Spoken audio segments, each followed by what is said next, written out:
In the eastern Berkshires of Massachusetts lies Burnt Hill, a special ridge covered in wild blueberry barrens.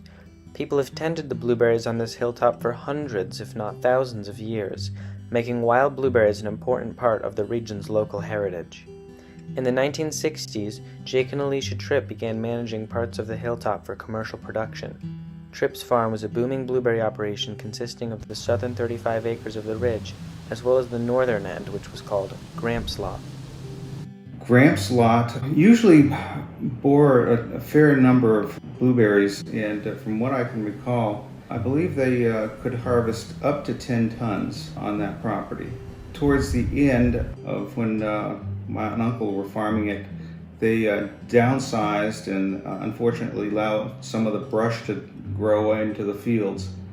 After Jake's passing and as Alicia aged, these northern fields fell out of production and haven't been managed in well over a decade.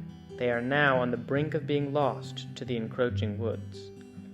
Andrew and Meredith Karowski-Wecker of the Benson place now have the opportunity to bring back the blueberries at Gramps Lot.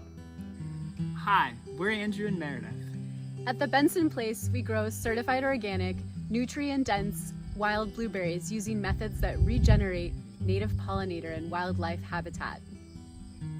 The Benson place tends these naturally occurring blueberry barrens using both traditional methods of burning and weeding, as well as organic customized foliar sprays formulated to optimize plant health and berry nutrition.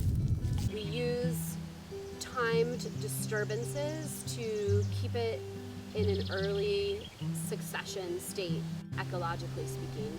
So the main tool that we use is fire.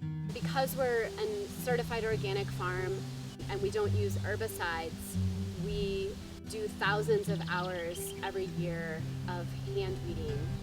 And this is our way of showing our best wishes for the land and for all the ecosystems that interact with the land. The Benson place is working to establish 10% of their acreage in dedicated pollinator habitat. Every year we plant out more and more pollen and nectar sources for our native bees and butterflies. We want these critical species to thrive. The wild blueberries on the hill are an important food source for the local bear, deer, turkey, and other animal populations that flock to the hilltop for the annual harvest. The Benson place reserves the berries in designated fields for the local wildlife.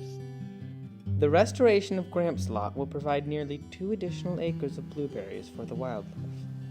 These blueberries haven't been burned in 17 years, and they're still here, and the root systems are totally intact, but they're not really producing any blueberries right now. This time of year, they should be covered. In addition to burning, bringing back the blueberries in Gramps Lot will require hundreds of hours of tree clearing, thousands of hours of weed pulling, the rental of an industrial wood chipper, the purchase of a new high-speed sorting machine, and initial input fertilizer. Estimated expenses total $85,800. The great news is that if we can raise $19,900, the state, through the Mass Growth Capital Corporation, will match what we have raised. This money will fund the capital expenses of the project. This is an all-or-nothing grant. We will only receive the matching funds if we successfully raise the full $19,900. Anything raised beyond this will help cover the project's labor costs and bring us closer to our project's total of $85,800.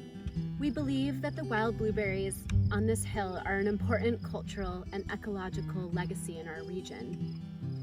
These fields are on the cusp of being lost to the encroaching woods. If we act now, we can restore these blueberries and save this unique resource, boosting our region's production of organic wild blueberries by 50%. We feel passionate to take on this project, but we can't do it alone. We invite you to join our efforts to preserve the wild blueberries on this land.